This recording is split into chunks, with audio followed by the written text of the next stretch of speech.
오늘 우리에게 주신 하나님 말씀 구약 성경 레위기 19장 1절부터 3절 그리고 18절 말씀입니다.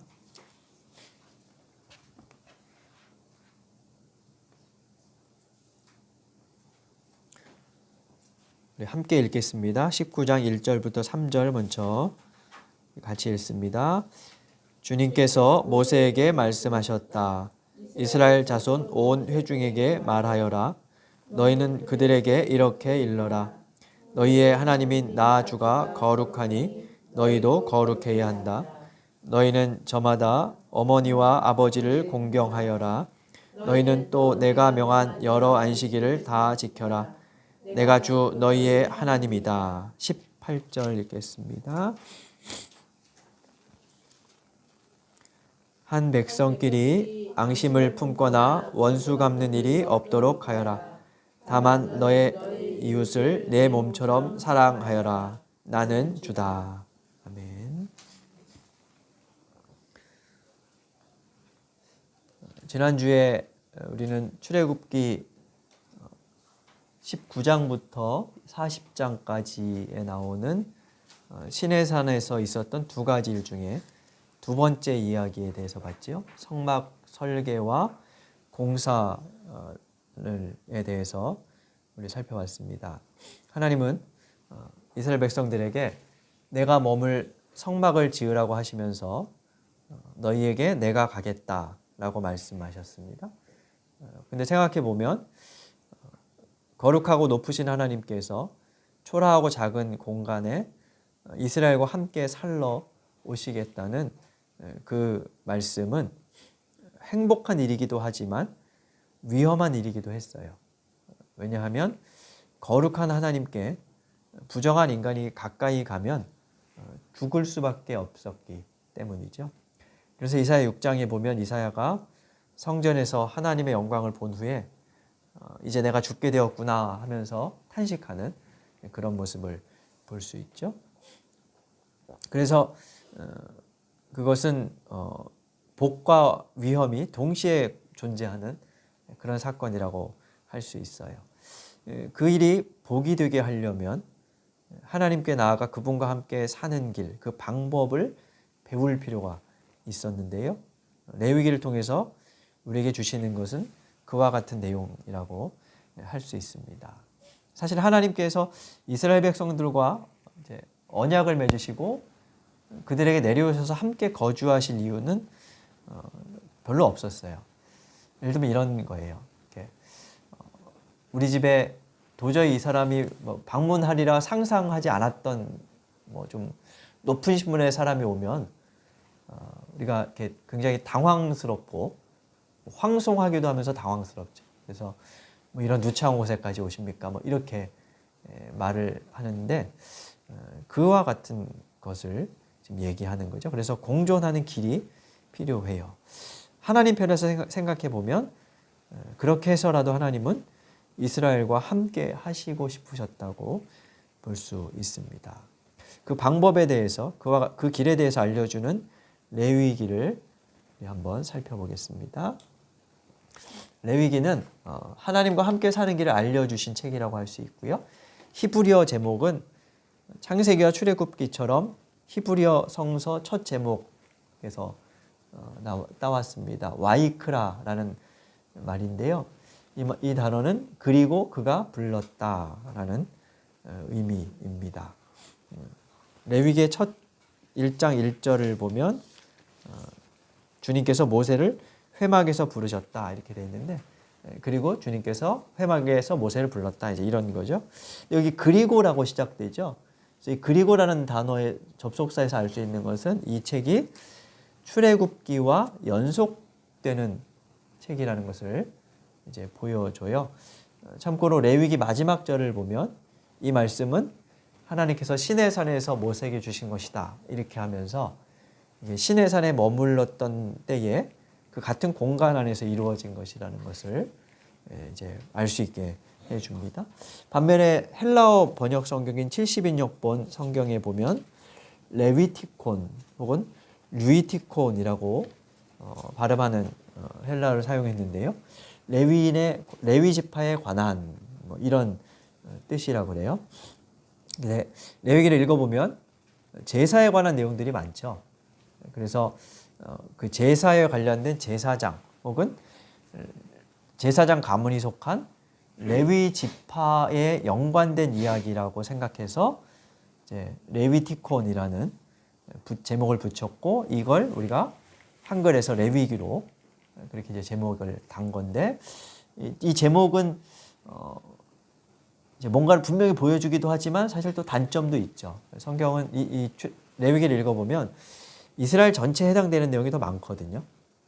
그래서 레위인들에 관한 이야기는 아닌데 약간 좀 한정된 그런 제목이라는 것도 우리 좀 생각해 볼 수 있습니다.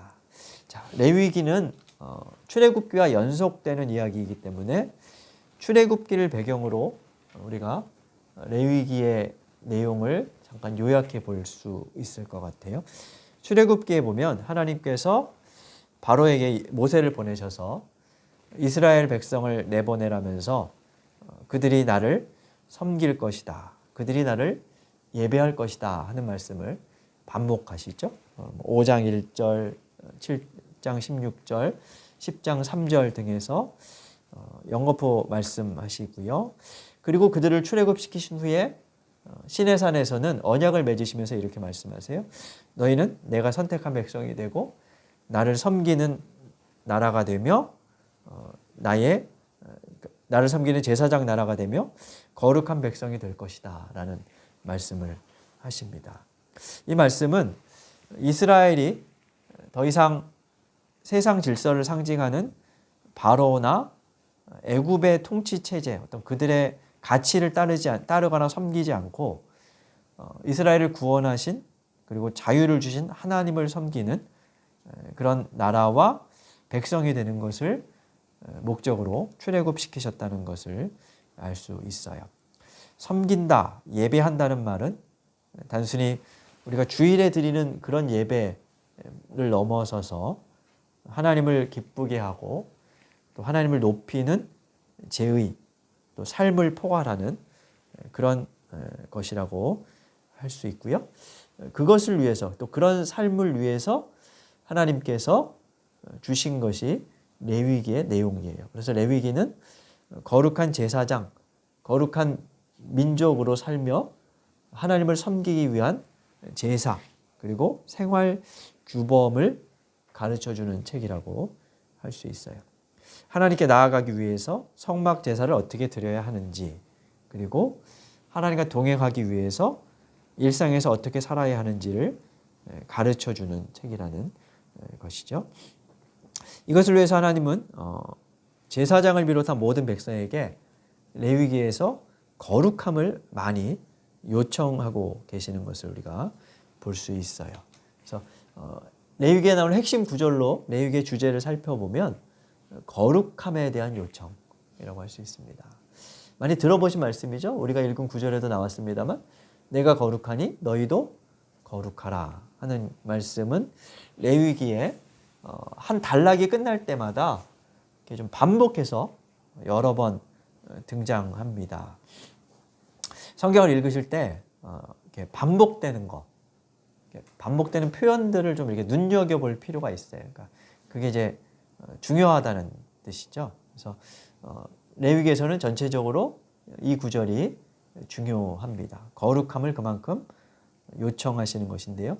이 거룩함이라는 말은 사실은 좀 정의하기가 난해해요. 우리가 많이 쓰는데 또 좀 어려운 말이기도 합니다. 히브리어로 코데시라는 단어인데 1차적으로는 구별되어 있는 상태, 분리 뭐 이런 뜻이고, 그에 연결돼서 도덕적인 탁월성을 가졌다 뭐 이런 의미로 우리 생각해 볼 수 있어요. 근데 구별과 분리라는 측면에서 보면 이 거룩함은 사실 세상보다 크시고 세상을 초월해 계신 초월자이신 하나님에게만 해당되는 하나님의 고유한 속성이라고 할 수 있어요. 우리 편에서는 사실 거룩해질 수가 없어요. 근데 하나님은 그것을 요청하세요. 왜냐하면 그분과 함께 살려면 우리에게도 그와 같은 거룩함이 필요하기 때문이죠. 우리가 이룰 수 없어요. 하나님의 속성, 고유한 속성이니까. 그래서 하나님이 우리를 거룩하게 해 주실 때만 가능해요. 그래서 우리 성경에는 이 구절이 다 너희도 거룩하라 라고 번역돼 있지만 원문에는 그냥 서술형이라고 그래요. 너희는 거룩하다. 이렇게 이제 볼 수 있다고 하는데 하나님께서 우리를 거룩하게 해 주셨고 우리가 그 거룩함을 유지하기 위해서 하나님께 나아가 예배하며 일상에서 죄의 영향력을 낮추고 하나님과 교제하는 것이 필요하다는 그런 뜻입니다. 그래서 레위기는 두 부분으로 나누어서 우리가 이제 살펴볼 수가 있어요. 레위기 구조를 보면 1장부터 15장까지 그리고 17장부터 마지막 27장까지 크게 둘로 나눌 수 있는데요. 1장부터 15장까지는 성막 제사와 관련된 이야기, 성막 제사를 통해서 거룩해지는 방법 뭐 이런 것이라면 후반부는 일상에서 하나님과 함께 살아갈 때 거룩해지는 길 뭐 이렇게 이제 이야기를 해볼 수 있습니다. 앞부분에는 이제 표를 제가 그려놓은 것을 보시면 두 부분의 가장 중앙에 16장 대속죄일이 있죠. 우리 몇 차례 보았던 교차 대칭 구조로 짜여져 있는데 이 대속죄일 규정을 중심으로 이제 이 교차 대칭으로 제2적인 측면에서 또 일상의 측면에서의 거룩함을 이야기하고 있어요. 대속죄일은 1년에 한 번 대제사장이 하나님의 임재의 상징인 지성소에 들어가서 이스라엘 민족 전체의 죄를 회개하고 용서받는 날입니다. 이스라엘에게는 매우 중요한 절기 중에 하나인데요. 이 대속죄일과 절기에 대한 것은 뒤에 책인 민수기와 신명기에도 언급되기 때문에 이 나머지 부분은 그때 보도록 하고요. 오늘은 제사에 대한 것과 그리고 19장을 중심으로 말씀을 레위기를 정리해 보려고 합니다. 표를 보면서 말씀을 잠깐 드리면 1장부터 7장에는 5가지 제사가 나와요. 근데 이 제사가 2번 반복돼요. 설명이. 한 번은 제사를 드리는 사람 입장에서 그리고 한 번은 제사장의 입장에서 이렇게 2번 반복이 되고요. 제가 아마 그 프린트물에는 이제 8장부터 10장 그 설명이 좀 제가 잘못 써서 고쳐놨어요. 8장에서 10장은 제사를 이렇게 드려라 하고 이제 앞에 설명했잖아요.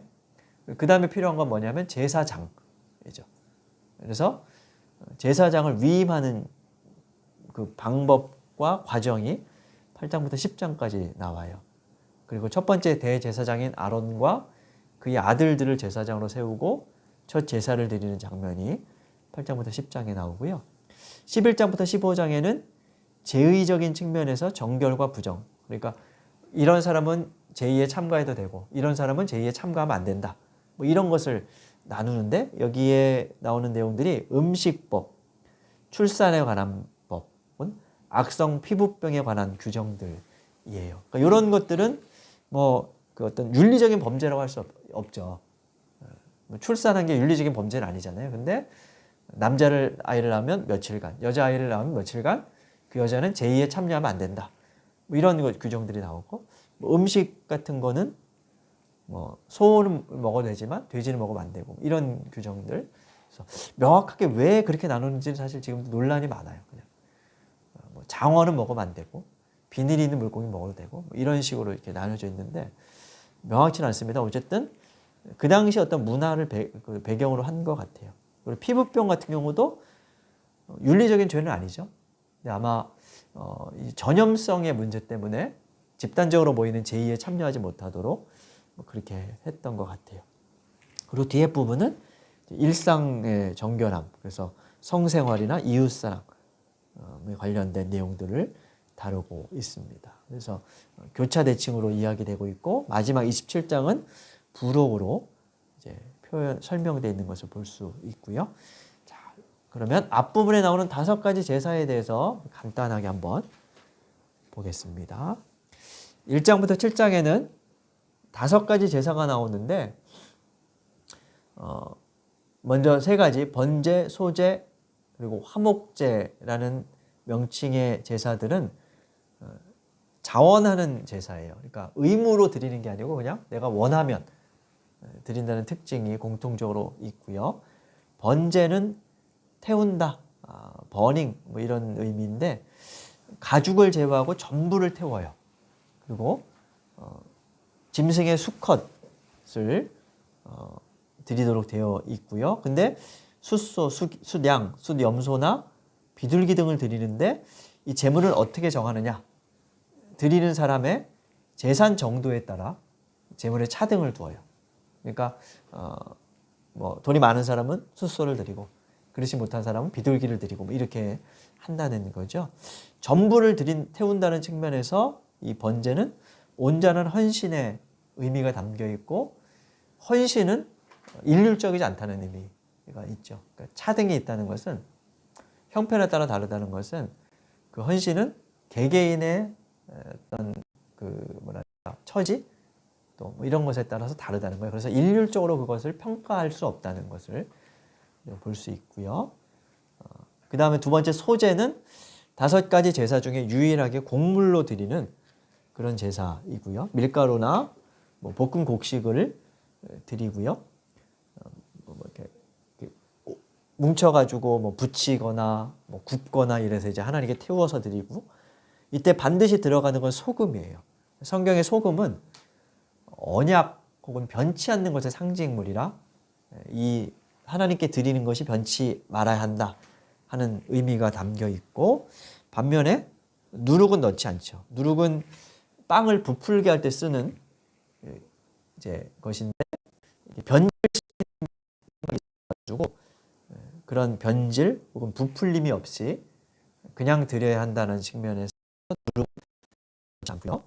소제는 그래서 충성, 감사의 표시로 드리는 선물, 하나님께 드리는 곡물 혹은 선물이라는 뜻이 있어요. 이 소제라는 명칭의 히브리어에 이 선물 혹은 조공이라는 뜻이 있는데 그 조공은 충성의 의미로 드리는 거잖아요. 그래서 그런 의미가 이 소제에 담겨 있다고 할 수 있고요. 세 번째 제사는 화목제인데 화목제는 이 명칭에서 알 수 있는 것처럼 화해 혹은 감사의 의미로 짐승의 기름 부위를 태워드리고 나머지 뭐 가슴 부위나 넓적다리 같은 것은 제사장의 몫으로 그렇게 드리는 제사이고요. 번제와 비슷하게 짐승을 드리지만 암수 구분은 없어요. 근데 이 화목제의 특징은 5가지 제사 중에 유일하게 제사 드리는 사람과 가족 혹은 친구들이 함께 식사를 할 수 있다는 거였어요. 나머지 제사는 태우고 나면 나머지는 제사장이 가져가는데 여기에는 일반 사람들이 먹을 수 있는 몫이 따로 정해져 있어요. 그래서 공동 식사, 교제가 있다는 것을 특징으로 하고요. 이 화목제를 뜻하는 히브리어가 샬롬, 평화를 뜻하는 샬롬에서 나왔다는 것에서 이 제사의 의미를 이제 알 수 있지요. 고기를 나눠 먹을 수 있다는 특징에서 알 수 있는 것은 하나님과의 화해, 하나님과의 화목은 이웃과의 관계와 연결될 수밖에 없다는 것을 이제 보여주는 것이라 할 수 있습니다. 자, 그리고 이제 나머지 2가지 제사는 속죄제와 속건제인데요. 속자가 들어가서 이제 뭐 보속, 용서 뭐 이런 제사를 이런 것을 알 수 있고요. 이 2가지는 앞에 3가지 제사와 달리 의무적으로 드려야 하는 제사예요. 속죄제는 어떤 특징이 있냐? 2가지는 비슷합니다. 제사장의 몫을 제외하고 나머지 고기 부위는 다 태우고요. 속죄제는 숫송아지, 양, 염소, 비둘기, 고운 가루 등을 드리는데 속건제는 숫양을 드립니다. 언제 드리는지에 따라서 이제 나눠 보면 속죄제는 부지중이라는 말은 내가 모르는 사이에 이제 뭐 계명을 어기거나 이렇게 죄를 지은 경우 나중에 그것을 깨닫겠죠. 누가 말해주거나 하고 스스로 깨닫거나 그랬을 때 용서를 구하기 위해서 드리는 그런 제사인데요. 여기에는 제물이 여러 가지 것들이 드려지는데 이 제물은 어떻게 정하느냐? 신분에 따라서 달라져요. 아까 번제는 뭐에 따라 달라진다 그랬죠? 재산 정도에 따라서 달라진다 그랬죠? 드리는 사람의. 이 속죄제는 재산에 따라서가 아니라 신분에 따라서 제물이 달라야 한다라고 말씀하세요. 그래서 대제사장의 죄가 가장 커요. 숫송아지를 드려야 하고 아마 하나님과 사람을 연결하는 가장 중심에 있는 인물이기 때문에, 그리고 최고 통치자는 숫염소를 드려야 하고, 평민들의 경우에는 보통 양을 드리는데 형편에 따라 비둘기를 드리고, 극빈자의 경우는 고운 밀가루를 드리도록 그렇게 되어 있어요.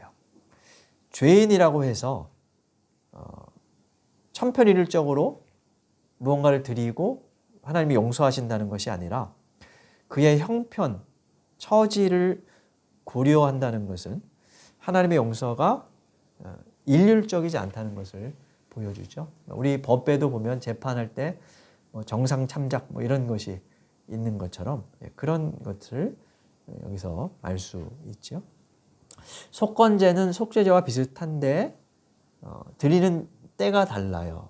이것은 언제 드리냐면 성전에 가서 뭔가 이렇게 움직이거나 일을 하다가 성전에 있는 물건을 파손했다거나, 혹은 내가 부정해졌는데 모르고 성전에 들어갔다가 어떤 성소 안에 있는 물건을 만져가지고 그 물건을 부정하게 했다거나, 혹은 이웃에게 물질적인 손실을 입혔을 때거나, 거짓말을 해서 이웃의 것을 빼앗았다거나, 이런 경우 물질 경제적인 손실을 입혔을 때 드리는 제사입니다. 그래서 여기에는 반드시 무엇이 필요하냐 하면 손실액의 5분의 1, 20%를 더해서 보상하도록 되어 있어요. 그래서 이 보상이 반드시 들어가야만 제사가 마무리돼요. 제사가 끝나지 않으면 아직 하나님께 용서받지 않은 거거든요. 그러니까 보상을 해야 용서가 이루어진다는 것을 볼 수 있죠. 마태복음에 보면 예수님이 그런 말씀을 하시죠. 제물을 드리러 가다가 이웃에게 뭔가 용서받을 일이 생각나면 제물을 두고 먼저 가서 화해를 청해라, 이런 말씀이 있죠. 그런 의미에서 이 속건제를 생각해 볼 수 있고요. 그래서 보상제 이렇게 이제 부르기도 하고요. 종교 제의로 용서가 완성되지 않고 삶에서 용서하고 용서받는 배상으로 용서가 완결되고, 역시나 하나님과의 관계와 이웃과의 관계가 연결되어 있다는 것을 우리가 이 속건제에서도 알 수 있습니다. 이 5가지 제사는 신약시대 이후를 사는 우리에게는 사실 별 의미가 없어 보이죠.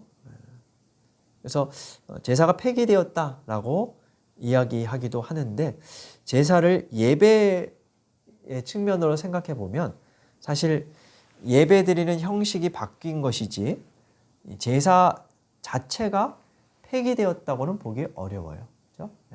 그래서 우리가 우리의 예배를 제사라는 명칭으로 쓰진 않지만, 그래서 이 의미는 오늘날 우리의 예배에도 적용할 필요가 있죠.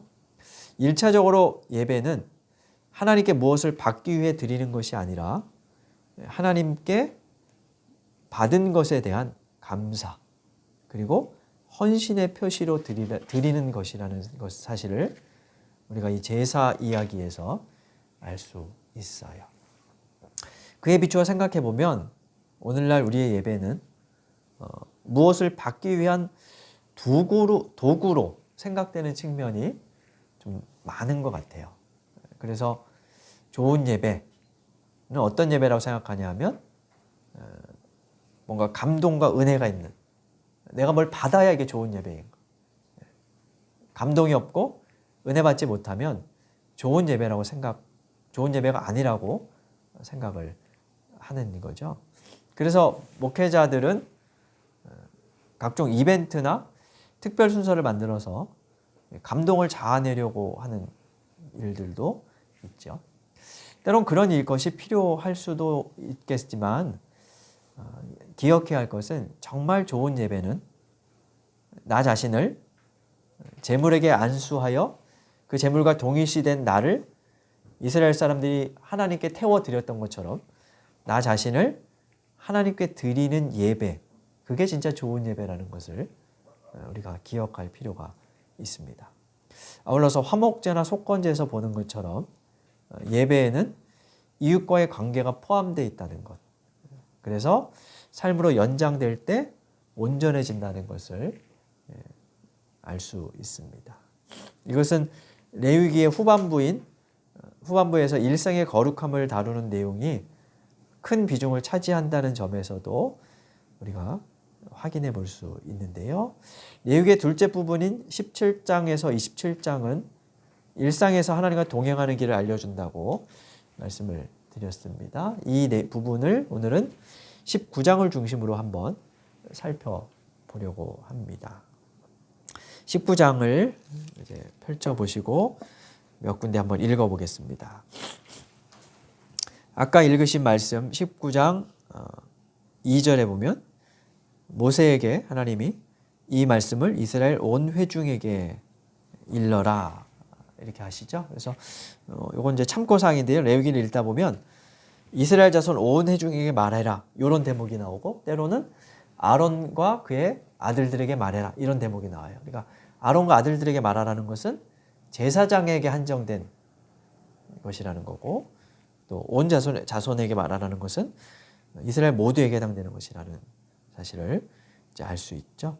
성경의 다른 부분들도 사실 그런 표현들이 나오거든요. 그래서 읽으면서 이걸 무턱대고 이제 일방적으로 모든 사람에게 적용하기에 앞서서 누구에게 한 것인지 그걸 읽고 그래서 거기에서 의미를 찾아내는 게 필요해요. 지난번에도 말씀드렸지만 안식일을 지켜라 이러면 가진 자가 나 안식일 지킬래 이러면서 자기가 부리는 사람들은 쉬지 못하게 하는 것이 아니라 그들을 쉬게 하라는 측면에서 가진 자들은 생각해야 한다는 것을 이제 우리가 알 수 있는 거죠. 자, 2절에서 이제 모두에게 일러라 하시면서 너희 하나님이 내가 거룩하니 너희도 거룩하라. 그러니까 거룩하신 하나님이 도장을 찍으시는 것처럼 이 말씀이 중요하다는 것을 말해 주시는 거고요. 그리고 3절을 보면요. 부모를 공경하라. 그리고 안식일을 지켜라. 이 십계명의 두 구절이 여기에 연결되어 있는 것을 볼 수 있죠. 부모를 공경하라는 말씀은 십계명의 5번째 계명이고요. 안식일을 지키라는 것은 십계명의 4번째 계명입니다. 이게 한 구절에 들어가 있어요. 십계명은 1계명부터 4계명까지를 하나님과의 관계에 대한 것으로 그리고 5계명부터 10계명까지를 사람과의 관계에 대한 것으로 나눌 수 있습니다. 근데 그 둘의 마지막과 첫째 계명을 한 구절에 담아서 통합시키고 있어요. 그리고 이어지는 4절을 보면 4절 한번 우리 읽어볼까요? 19장 4절입니다. 너희는 우상들을 의지해서는 안 된다. 쇠를 녹여 너희가 섬길 신상들을 만들어서도 안 된다. 내가 주 너희의 하나님이다. 이 말씀은 십계명에 어떤 계명이 연관되나요? 하나님만을 섬겨라 하는 첫째나 우상을 만들지 말라는 이런 1, 2계명이 연결되죠. 그리고 쭉 말씀이 이어지다가 11절에 19장 11절에 보시면요. 우리 한번 같이 읽어볼까요? 11절 12절 한번 읽어보겠습니다. 도둑질하지 못한다. 사기하지 못한다. 서로 이웃을 속이지 못한다. 나의 이름으로 거짓 맹세를 하여 너희 하나님의 이름을 더럽혀서는 안 된다. 나는 주다. 이 말씀들은 십계명의 8번, 8번째, 9번째 계명들을 연상시키죠. 그래서 3절에서 4계명과 5계명을 하나로 통합하고 이어지는 뒤에 내용에서 그 1계명부터 4계명까지 해당되는 내용, 하나님과의 관계에 해당되는 내용과 5계명부터 10계명까지 이웃과의 관계에 해당되는 내용을 쭉 연속해서 설명하고 일단 있어요. 그래서 이 말씀의 이 구조에서 우리가 확인할 수 있는 건 뭐냐 하면 거룩함에 있어서 그것은 하나님과의 바른 관계뿐만 아니라 사람과의 관계에서도 매우 중요하다는 것을 우리가 알 수 있어요. 그러니까 거룩한 삶이란 사람과의 관계에서의 윤리, 그리고 하나님과의 관계에서의 종교적인 수행이 통합되어야만 하고, 인간관계는 하나님과의 관계와 다르지 않다는 것을 우리가 여기서 확인할 수 있는 거죠. 특히 9절부터는 사람과의 관계에서의 지켜야 할 것들을 쭉 다루는데, 9절부터 이제 눈으로 한번 훑어보시면 19장 9절에 보면 밭에서 곡식을 거둘 때 다 거두면 안 된다. 가난한 자를 위해서 남겨둬라. 이런 말씀들이 나오고요. 13절에 보면 이웃을 억누르지 말고 품꾼들의 삭슬 미루지 말고, 14절에 보면 듣지 못하는 사람, 눈먼 사람들을 저주하거나 해코지하거나 차별하지 말고, 그리고 15절에 보면 재판을 공정하게, 가난한 사람이라고 함부로 대하지 말고, 이런 말씀들을 쭉 하고 있어요. 그리고 이 단락의 결론부인 18절, 거기에서 우리가 읽었던 유명한 말씀을 하시죠. 다만 너는 너의 이웃을 내 몸처럼 사랑하여라.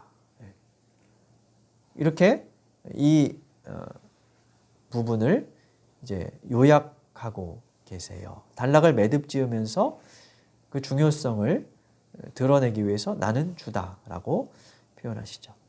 거룩함의 문제에 있어서 그것은 이웃과의 관계가 반드시 포함될 수밖에 없다는 거죠. 그래서 여기서 깨닫는 것은 거룩한 삶은 윤리와 종교 수행이 분리되지 않고 함께 있어야 한다는 것입니다. 우리는 지금까지 거룩함을 세상과 분리된 채 하나님과 관계만 맺으면 된다, 홀로 있으면 된다, 혹은 세상 등지고 교회에 모이고 세상과 그저 세상에 속하지 않고 살면 된다 하는 그런 분리 혹은 개인적인 영성에만 이렇게 초점을 맞춰온 경향이 있어요. 근데 레위기가 말하는 거룩함은 그와 같은 단순한 세상과의 분리가 아닙니다. 그 분리를 통해 우리는 그들은 속하고 우리는 정하다, 이렇게 나누고 우리를 구별하고 싶어 하지만 그런 차원의 문제가 아니라는 거예요. 교회는 세상과 자신을 분리하거나 다르다고 여김으로써, 그 분리를 통해 다르다고 여김으로써 우리의 거룩함을 지키는 공동체가 아니라 동료와 이웃인 사람들과의 관계에서 정의와 공평 같은 공적인 태도, 사회적인 삶 속에서 나타나는 그러한 공적인 태도를 통해 다름을 보임으로 거룩함을 지키는 그런 공동체라는 사실입니다. 그래서 다시 말하면 하나님께서 원하시는 거룩한 삶은 하나님을 닮은 삶이죠. 근데 그 하나님은 어떤 분입니까? 사랑과 샬롬, 정의의 하나님이세요. 그래서 그 하나님을 닮아가는 삶이란 일상에서 그와 같은 사랑과 샬롬을 나타내는 것입니다. 차가운 배제가 아니라 따뜻한 포용으로 그 포용에서 드러나는 이웃사랑이 곧 거룩함이라는 것이죠. 우리를 불러 구원하시고 자녀되게 하신 하나님은 우리에게 거룩함을 요청하십니다. 그것은 하나님께 예배하는 성소에서만이 아니라 밖에서도 마찬가지로 필요합니다. 왜냐하면 하나님은 성소에서 드리는 제사, 예배만을 원하시지 않고 성소 밖 세상에서 살아가는 모든 사람에게 관심을 가지고 계신 분이기 때문이에요. 그래서 하나님의 성품과 관심을 반영하는 우리의 거룩함은 평범한 일상 속에서 하나님이 행하신 것과 같이 주변 이웃을 끌어안는 삶이라 할 수 있습니다. 이것이 레위기를 통해서 우리에게 주시는 거룩하신 하나님과 함께 살아가는 길, 방법입니다. 그러므로 무엇을 얻어내려는 세속적인 욕망으로 드리는 예배가 아니라 나를 온전히 구별하여 드리는 예배로 하나님을 높이고 또 그 예배를 유효하게 하는 것은 다름 아닌 우리의 삶이라는 것을 기억하며 저와 여러분의 삶이 예배가 되게 하는 우리가 되어야 하겠습니다. 거룩함은 이웃 사랑입니다. 우리 주신 말씀 기억하며 다짐의 기도 드리겠습니다.